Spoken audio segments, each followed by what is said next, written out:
I am Joe Yovino, the associate publisher and editor of the Daily Reporter.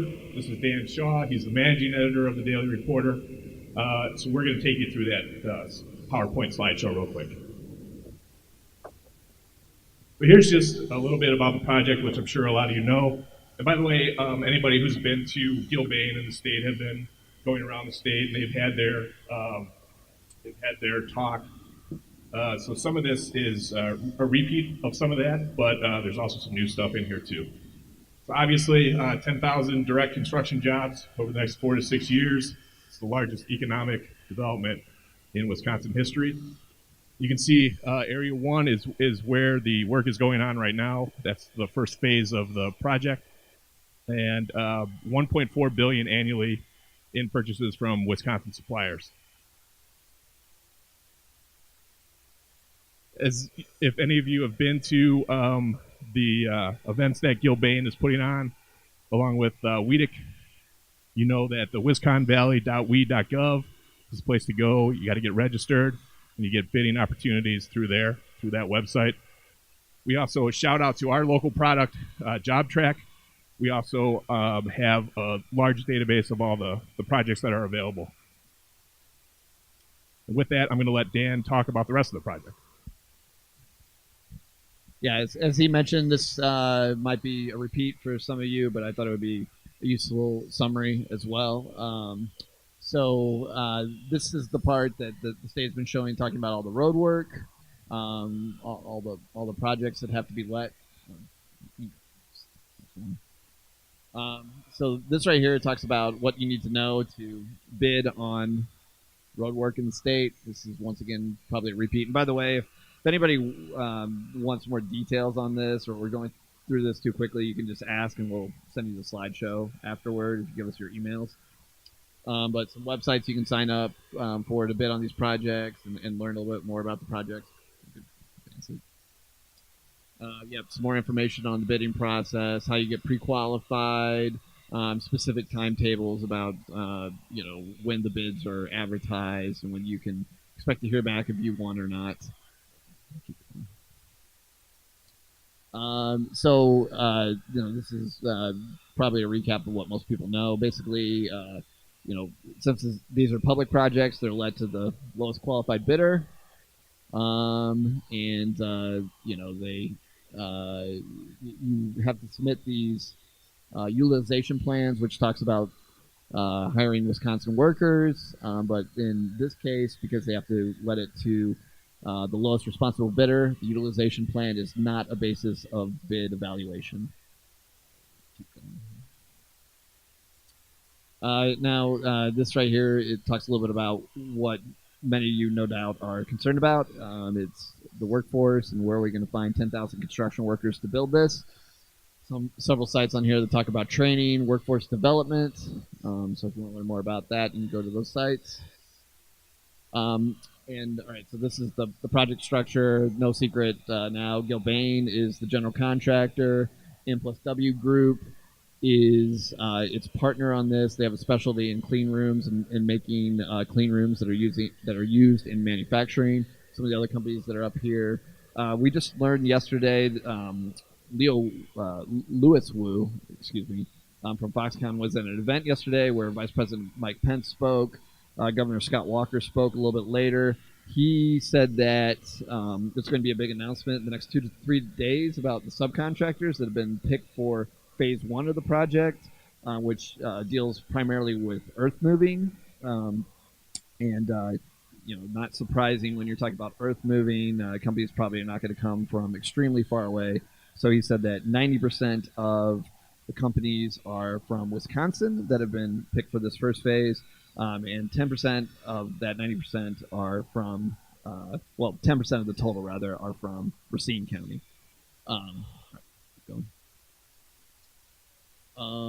This talks a little bit about the scheduling of the project. So, as I mentioned, we're just getting into phase 1 right now. Keep going. Some more scheduling information.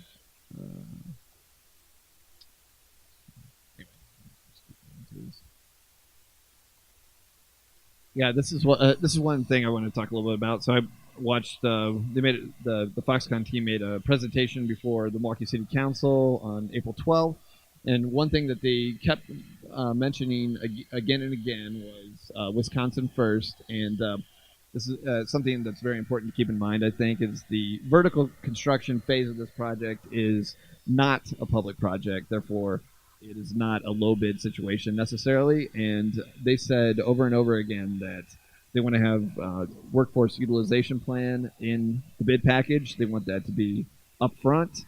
There was even mention of if you don't have this utilization plan as part of your bid package, you'll be turned away. And what they're trying to do is meet these goals that they set for themselves. They want 60% of the companies to come from Wisconsin, 10% to be from Racine specifically, and then combined, of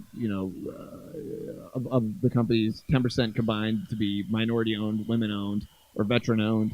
Then, secondly, when looking at the workforce and not the ownership of the companies, they want 70% of the workers to be Wisconsin residents and 10% of the Wisconsin residents to be minorities, women, or veterans.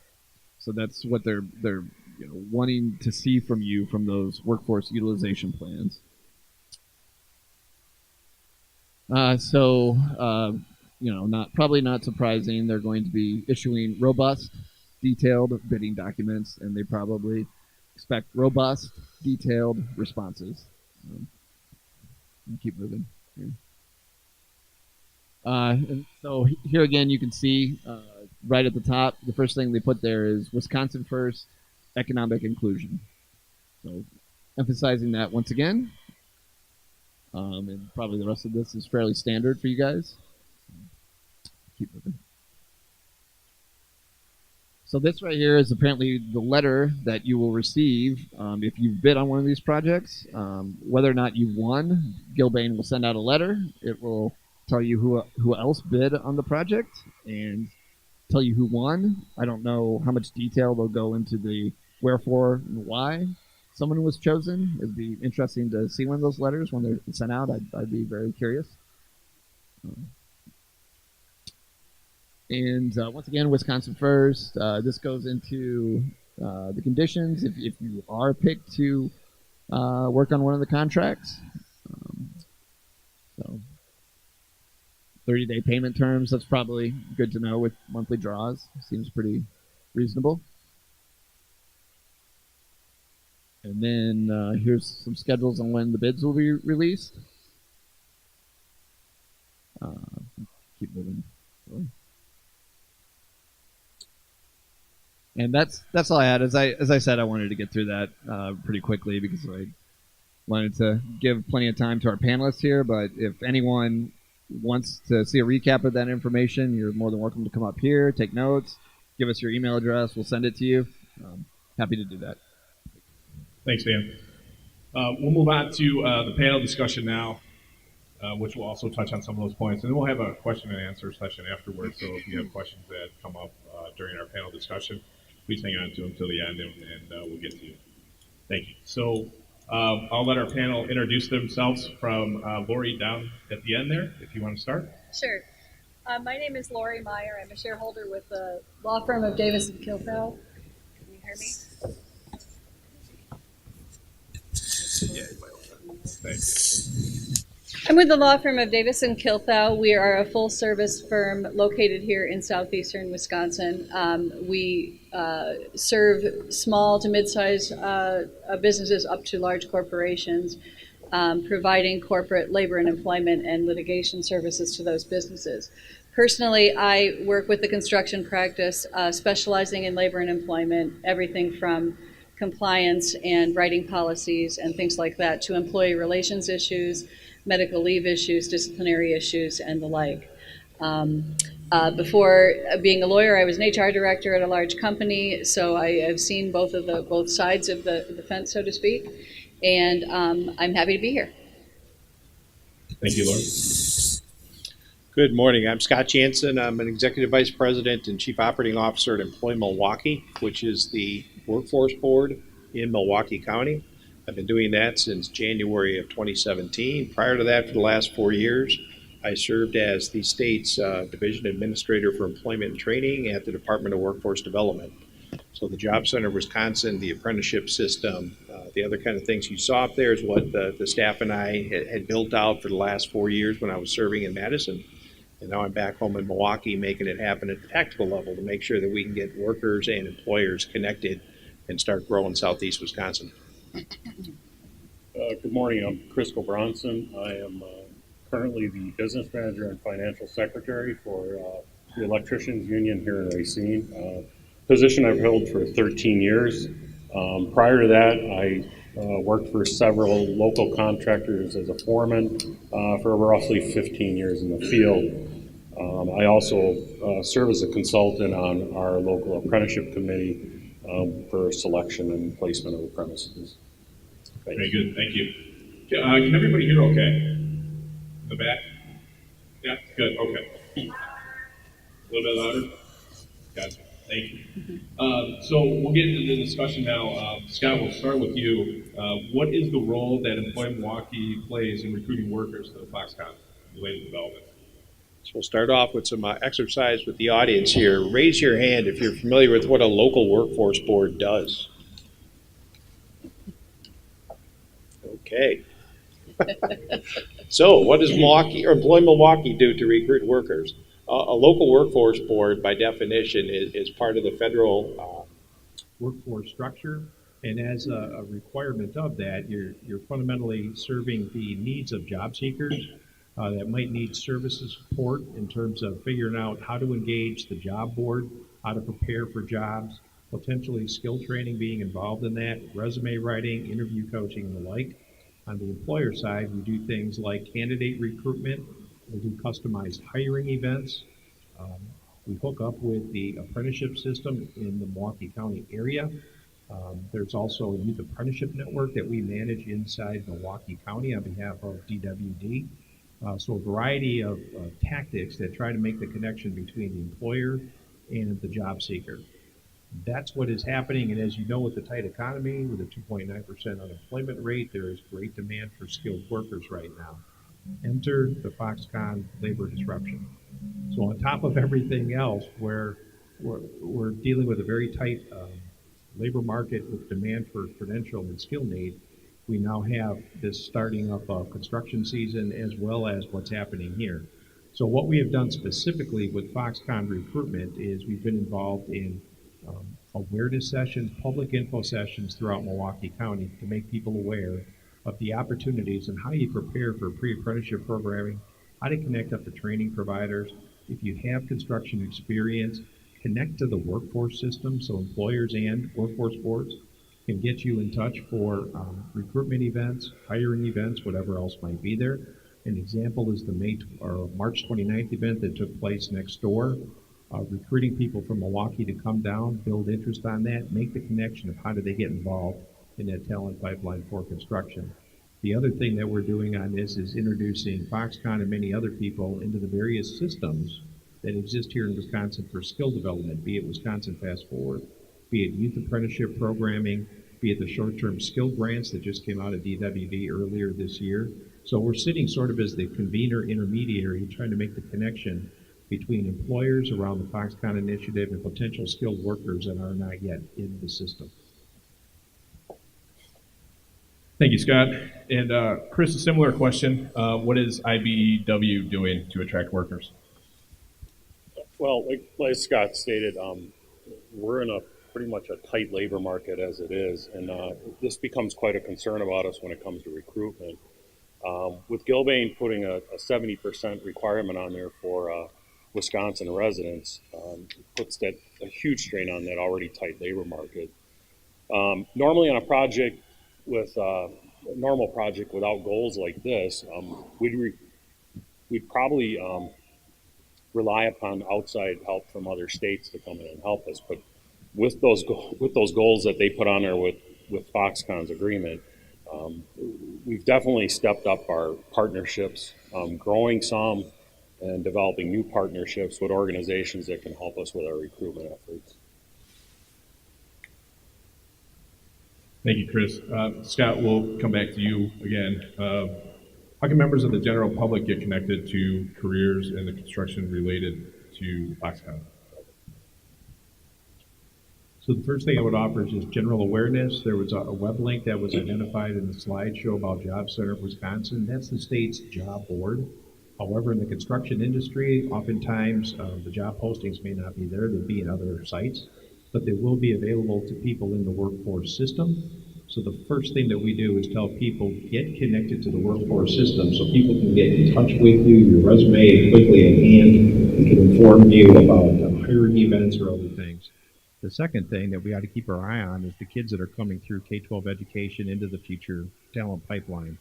So for kids, especially in Milwaukee County, the key is Stay in school and graduate. Many people don't realize in the construction field that if they're being looked at for pre-apprenticeship programming or whatever, they don't realize they're going to be going through an assessment.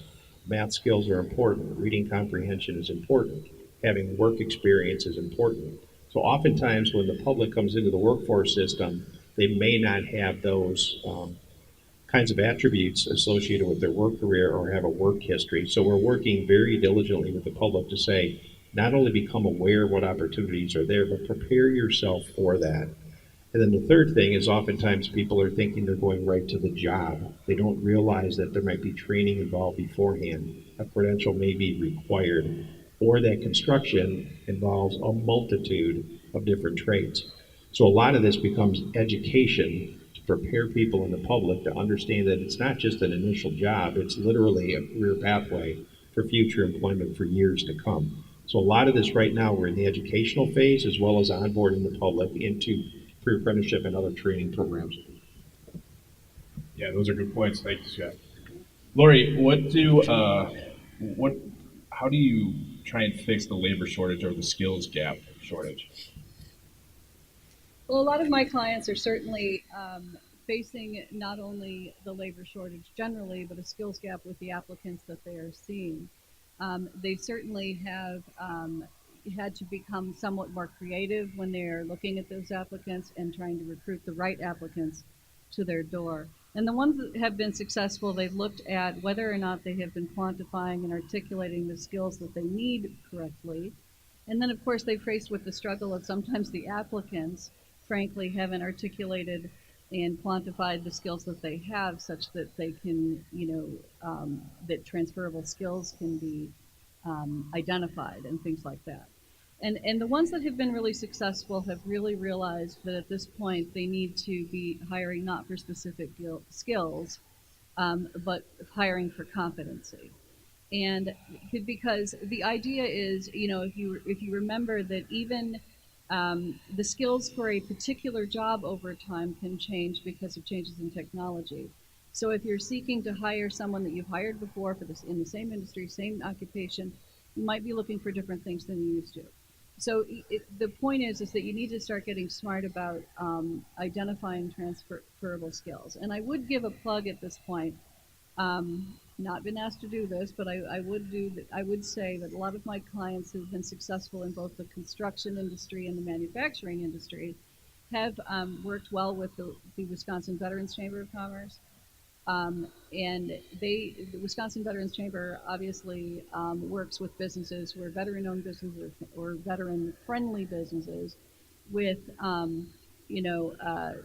identifying workers and identifying those things. But you might want to look into some of their programming. They do lots of different informational workshops and the like that talk about veterans in the workforce, and specifically to your HR, recruiting, and even just general business owners, literally how to read a veteran's resume that might not have exactly the skills you need, but the competencies can be transferred.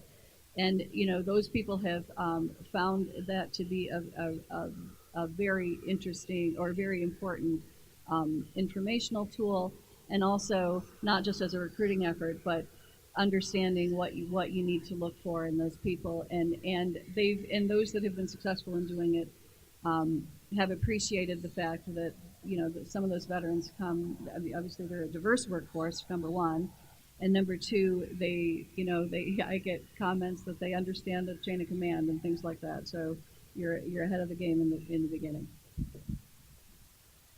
Yeah, and those are good points. And Saul Newton he's not here today, but Saul Newton at the Veterans Chamber is a wealth of information and a good resource. And if anybody wants to connect with him, we'd be more than happy to connect you with him. Chris, as far as the labor shortage goes, I know that's top of mind for you all the time. Can you talk about what you guys are doing to attract workers? Well, I can tell you from my local, over the past several years, and in addition to the other locals too, we've been reintroducing ourselves to the school districts, most importantly right here in Racine, and helping those students within something, an alternative to college. You know, for some time students were always told college was a key to their success, and the trades were a forgotten thing. And reintroducing ourselves has helped them refocus some of those individuals that are not suited for college, but may make a really good applicant for us and a really good success story. So, and then also Unified recently just changed to an academy-based learning system, which plugs these students into a certain sect where it gears them towards a career where they may choose nursing or they may choose construction. So it kind of helps us identify those potential candidates sooner rather than after they've tried college for 2 or 3 years and failed.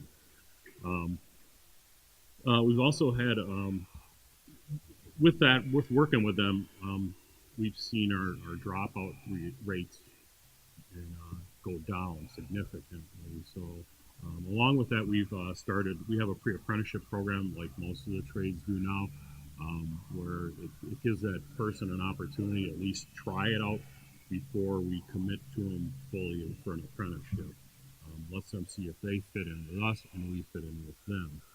And most recently, our state building trades committed some money to work and partner with Big Step here in Racine. So they just opened their office. And for those of you who don't know, Big Step has offices in Madison and Milwaukee currently, helping them recruit potential candidates for apprenticeship or pre-apprenticeships. And they've had a pretty good success rate in the Milwaukee and Madison area, and we're pretty confident that they will have the same success here in Racine. Thanks, Chris. Scott, for contractors who would like to connect with pre-apprenticeship programs, can you talk a little bit about that?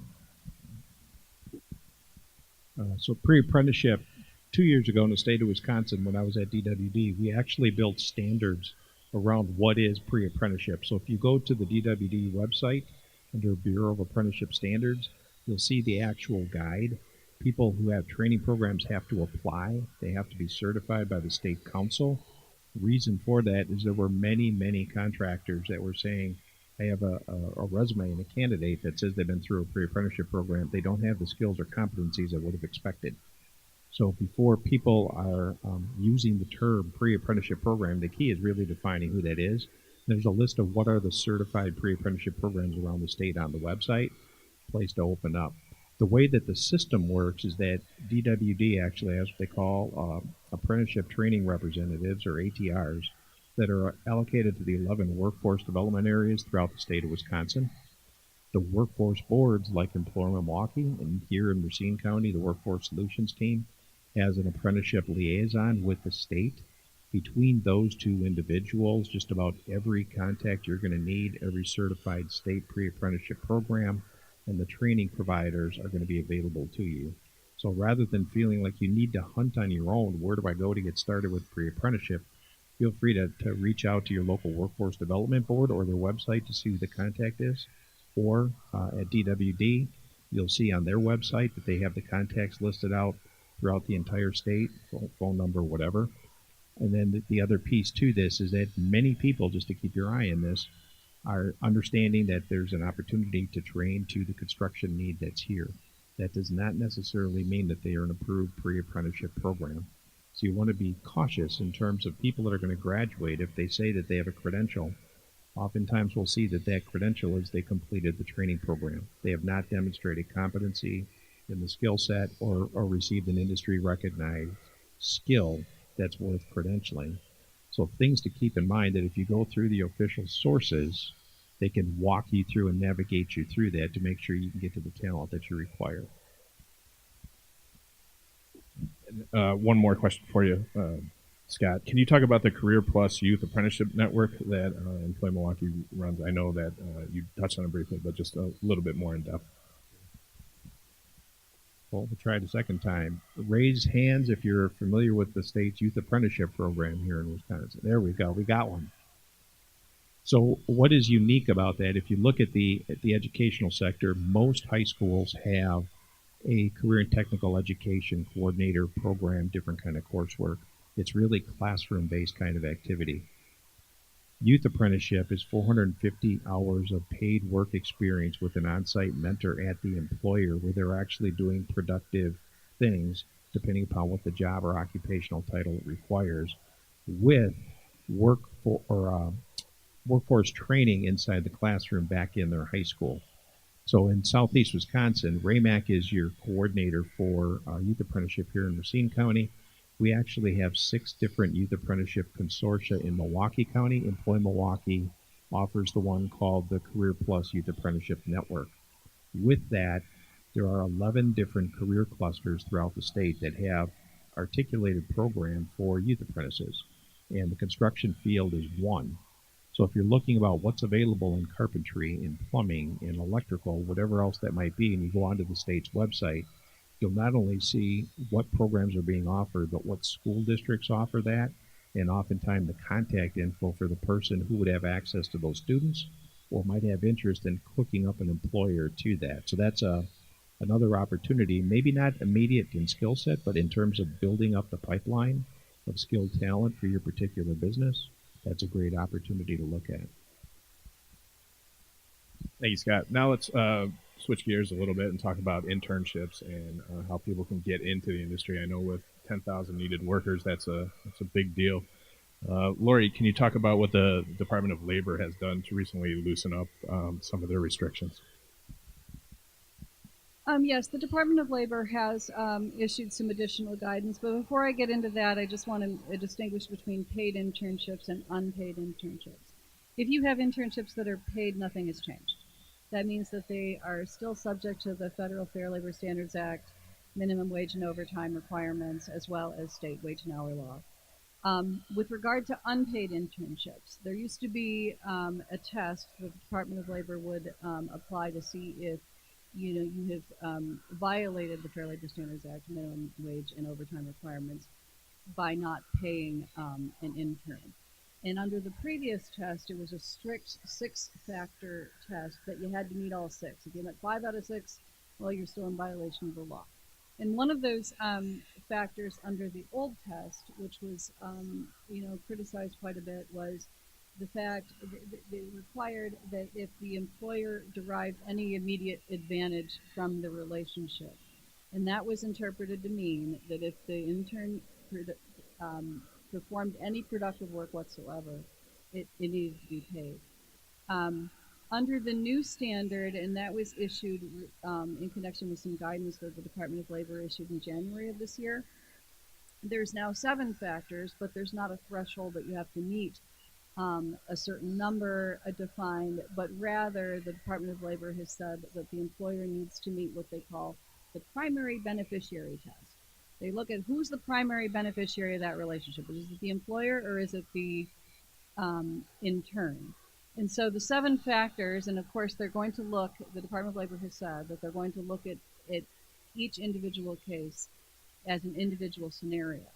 And look at the all of these 7 factors, but again, they're not clicking off points. And some of those factors are the extent to which the intern and the employer understand, first of all, that it's not going to be a paid relationship, and even any kind of promise or implied promise that it's going to be paid or that there's a job waiting for them will get you in trouble there. Number 2, the extent to which the internship provides training, which is similar to that which would be gained in an academic environment. The extent to which the internship is tied to the intern's formal education program that they're undergoing. The extent to which the internship's duration is limited to the period in which the internship provides the intern with beneficial learning. And then this is an important one, the extent to which the intern's work that they do for your company complements rather than displaces a paid worker. That's pretty critical. And then extent to which the intern and the employer understand that the internship is conducted without entitlement to a job at the end of it. Again, um, so the old test is gone, the new test is here. It doesn't give us, it tells us what they're going to look at, but it doesn't give a lot of, you do these three things, you're good.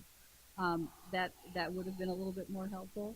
But I guess what I would advise you is if there is any doubt whatsoever, pay them. Then you're safe in that regard. But to the extent that you do have unpaid internships as a way to find those workers and maybe get them, into your culture and wanting to take that job potentially that might be available at the end, I would certainly suggest that you don't. Sometimes employers look at the person who's unpaid and they say, well, they give that person menial tasks and things that aren't um, um, tied to their educational program, and that's dangerous and also just not a good practice. Thanks, Laurie. And I know Davis and Kuelthau represents many trade schools. Can you talk a little bit about how people can get into those internships now? Yes, our firm does represent a number of trade schools, and a number of those technical colleges have relationships with local employers, particularly the larger ones. But certainly they aren't limited to just simply the Rockwells of the world or the huge companies. And I would encourage anybody here who doesn't have that relationship to to foster one to the extent possible. Most, if not all, of those colleges have representatives in the various departments to assist students with getting internships at companies, and so therefore it's important that those schools know of your existence if that's a path you want to take. And many of the technical colleges have advisory boards in the trade section of the colleges, and the larger employers then provide representatives to the schools. Um, Remember, and this is something that's not often recognized, is that it can be a mutually beneficial relationship. One, most technical colleges have very high placement rates. I know, for example, the Northeastern Wisconsin Technical College has like something like a 93% placement rate. But they're always looking to improve that, of course. And then employers, are interested in getting qualified employees. Another note that I would like to stress is that a lot of the technical colleges that we work with do an awful lot of in-house training.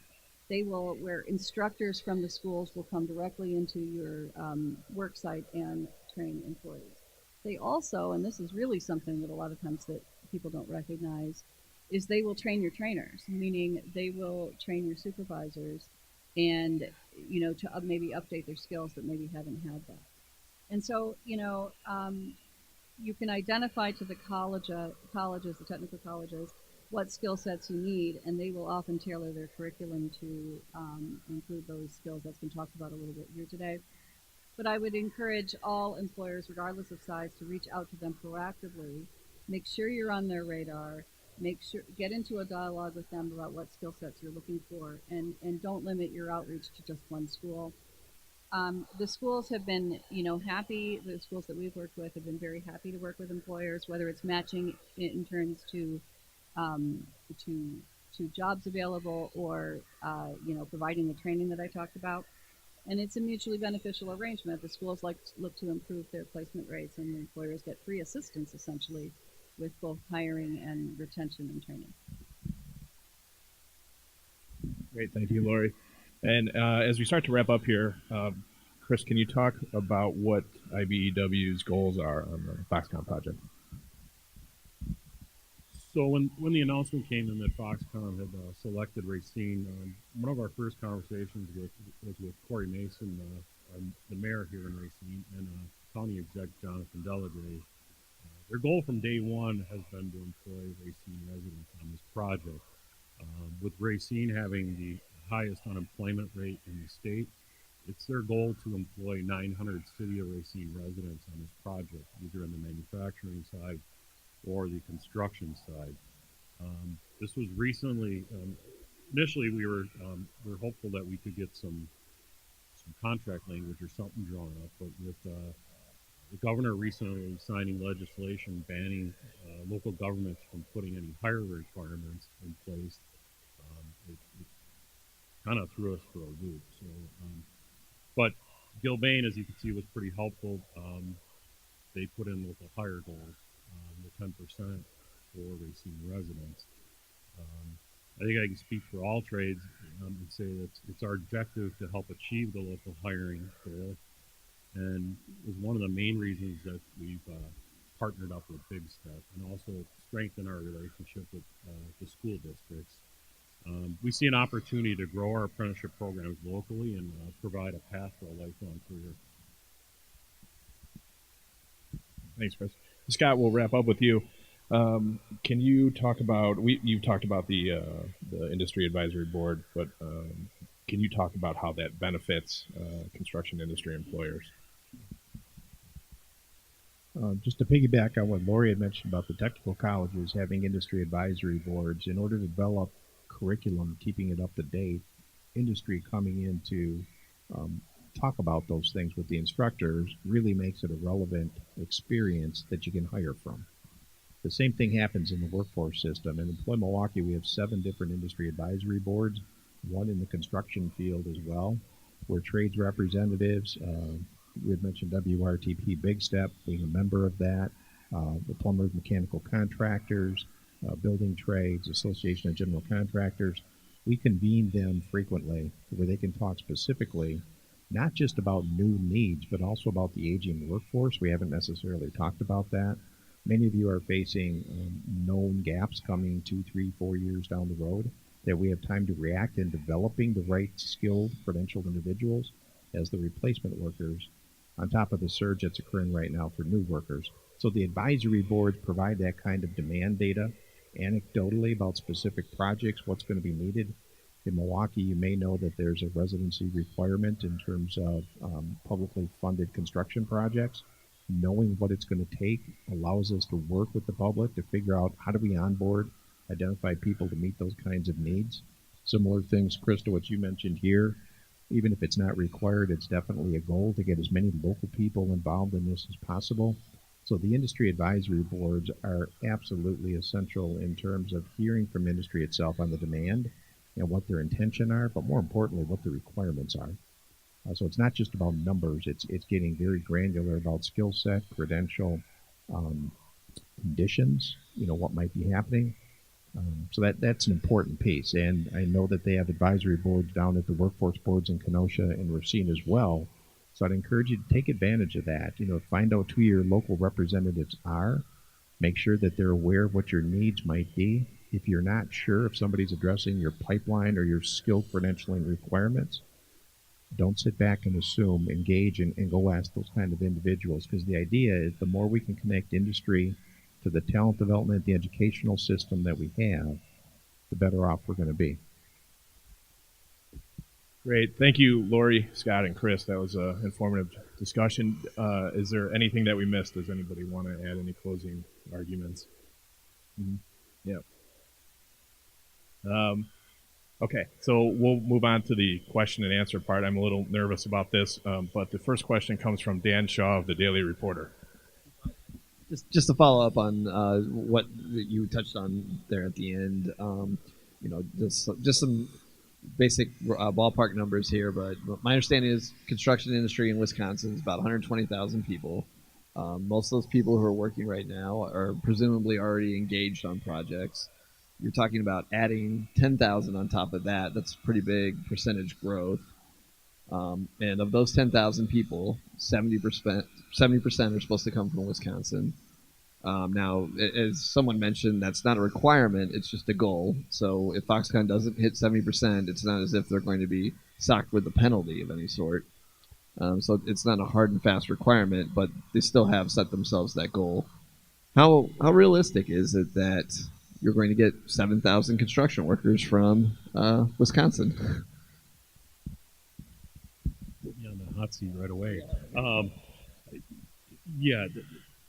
It's a huge challenge. I mean, when they came up with it's 70%. When you look at that number, then we look at the numbers around the state, and the employment is pretty much there's nobody not working. So, yeah, I'm 7,000 is a nice number of Wisconsin residents, but I don't know if it's achievable.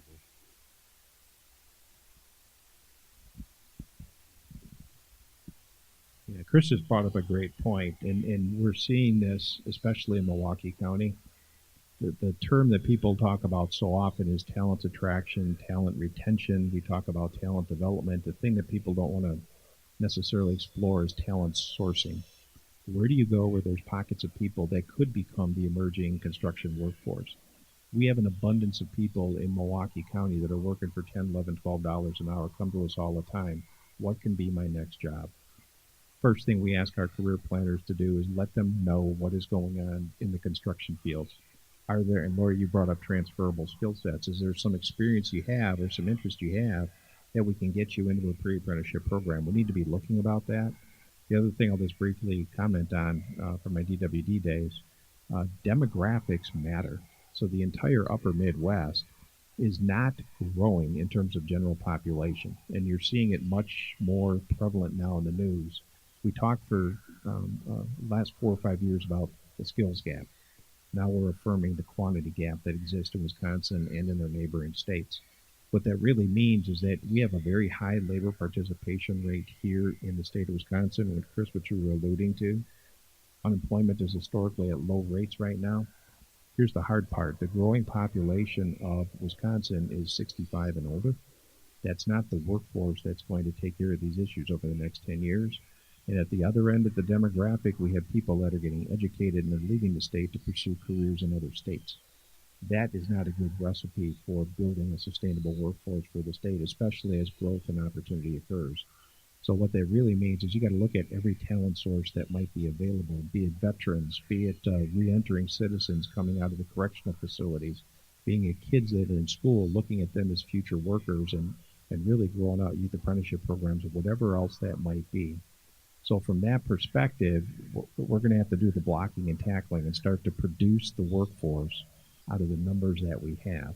There is some attraction that's occurring even in construction trades around the state. We get calls from people saying, you know, who do I connect with if I want to relocate from Wausau? Because I want to take advantage of the opportunities that are occurring down here. But I need to tell you that's not thousands, that's, you know, like 3. It's not going to fill the quantity gap that we have here in trying to meet this kind of demand. But think about the demographics as well as a longer term strategy, and think about what it takes to, you know, start working youth apprenticeship programs. It's not immediate, but it's something that we need to look at in terms of developing this pipeline. Yeah, and that's why, you know, places like Local 139's place up in Coloma and ABC's apprenticeship programs, I mean, that's why those are so important these days too. Yeah, I mean, and as Chris said, like if there's 7,000 workers that you need, and all of those people you're finding are already employed and already working, then you're going to have to start being creative, like we talked about with respect to not being rigid with respect to skills that you need, that they have to check all the points. Can you look creatively? Can you look again to see if maybe if you can find someone, whether it be through the Veterans Chamber or through the technical colleges, who maybe through their training are 60% there. You know, can you fill in that gap where you're not starting from scratch, but looking once again at what competencies you need, such that a person can be gotten there, so to speak. You can get them there through less than entire training. Great, thank you. Do we have any questions from the audience? Just raise your hand and I'll come get you. Okay. Good morning. My name is Racine and I'm Milliken. And my question is, I'm hearing a lot this morning about around the labor and in the first phase, but my concern, big question is, and I've seen this time and time again on very large scale projects like this, is we want to keep as much as we can in Wisconsin. However, when it comes to the actual design of a existing building that they are purchasing and acquiring or a new construction, that the bids are going out to these large architectural design firms out of state. Are these same requirements where they're going to require that to stay in our state and that those invitations to bid on these new construction renovations go to the local architectural and design firms here in Wisconsin. I'm not sure about the answer on that, but I do know that they aren't allowing like a company to suddenly be here tomorrow and bid on that project. There is some requirements that they be already established in this. I'm not seeing anything talking about, professional design firms or anything like that. All the requirements that I've seen have been related to subcontractors, tiny building work. So if there are those sorts of requirements dealing with architecture and design, I'm not aware of them. Not being discussed in public forums. Any other questions? All right. Are the high schools prepping the next generation back into the trades? When I went through high school, they had a lot of shop classes, and some of that has gone away. Are they bringing that back? I kind of touched on it earlier. Last year, the local school district here changed to an academy space, and they have reintroduced the trades to the schools, carpentry, electrical, you name it, they reintroduced it. So, like I said, everybody was always put on the college track. Well, now they're realizing that maybe not everybody is set for the college track, and they're kind of sending them our way again. So they have been helpful. The program's in its second year, so we haven't seen a huge amount of results from it, but we're hoping within like the next year of graduating year that we'll start to see a lot more activity. Anybody else? Questions? Can we throw another comment on that one? Yeah. So several things from the state perspective and what's happening locally here. So over the last 5 years, there's been some great movement inside the state legislature. Career and Technical Education has a $3 million annual fund to go back to school districts now called Career and Tech Ed Technical Incentive Grants. Because as funding for education had diminished, what was happening is the very skilled trade development, and kids that had interest, there either weren't qualified teachers, there weren't programs that were credentialed that could be offered or whatever. That has been reinvigorated, and school districts throughout the state are really tying into what industry locally needs in terms of skill and credential development. And the key strategy behind that is really this theory of time to market. Wisconsin's average apprentice arrives as a journeyman at 29.4 years of age. One of the challenges I received from the state legislature is how do we push that down when I was at DWD? In Europe, they have changed the educational system that when you get to your sophomore year, you either take a vocational track or a professional track. But they have many more apprenticeable occupations that skilled trade is delivered in what we consider the junior and senior year of high school. Wisconsin wanted to get after that. So when I was there, youth apprenticeship tripled in terms of funding and the number of youth apprentices around the state. 1,400 youth apprentices in 2013 when I arrived. My last year, we had 3,900. Now, what's crazy is that most of that skill development in the high school space is taking place in the rural area because the last thing they can afford to do is to have those kids get educated, pick up, and move. The employers are waiting for them. So employers in rural areas heavily engaged with the high schools in career and technical education. I mentioned earlier about 11 different career clusters, financial services, healthcare, information technology, application development, engineering, all available in high schools. And it's starting to really grow in the Racine area. The other thing I'll just mention is one of my other tasks before I went to the state, I was the commission chair of Bradley Tech High School, and my principal then is now your principal at Racine Case. I'm going to see Jody right after this. She is building out these academies based upon what they observed down in Kentucky and Tennessee as a way of taking curriculum but delivering that in such a way that employers can hire kids directly out of high school. So that program is really starting to take off here in that Racine area, and they do offer the construction and architecture track at Racine Case High School. So I would encourage you to say what's happening in high schools is not what we experienced during our tenure in high school. It's very, very different, and there's more and more kids that are gaining interest in doing that because of the academic and career planning that's now required for 6th to 12th grade kids. So that's actually a good thing and part of this longer-term strategy to build the right talent for the state. Yeah, and I would add to that, just spinning off of both what Chris and Scott said, is our firm represents a number of public school districts in Wisconsin and throughout the state. And spinning off of what I think started with Chris when he was talking about the growing recognition that not every kid is college bound, and that there are obviously a labor shortage in construction and manufacturing trades. There is starting to be also a growing recognition that because of external factors and even internal family factors, that by the time a kid is a junior in high school, they're already on that college track, that there is starting to be a recognition that you have to start getting the kids interested in middle school, early middle school, so that they understand what is available, what kind of jobs are out there, what kind of skilled trades are out there. And I think that the school districts are starting to see that, whether or not they have the funding and the push to follow through on that is another question. Good information. Thank you, panelists. Any other questions? Go. I'll get to you in a second, Joseph.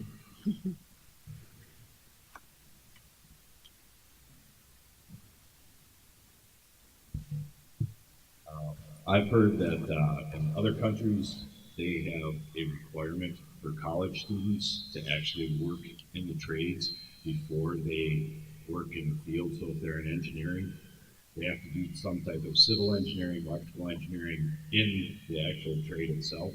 Has anybody thought about a program of instilling something where you're getting out of college that you should go to some type of trade which would help out in actually putting some people in those positions a couple of years before they actually go into the design part of it in the office? I don't think any of us are aware of that tactic right now.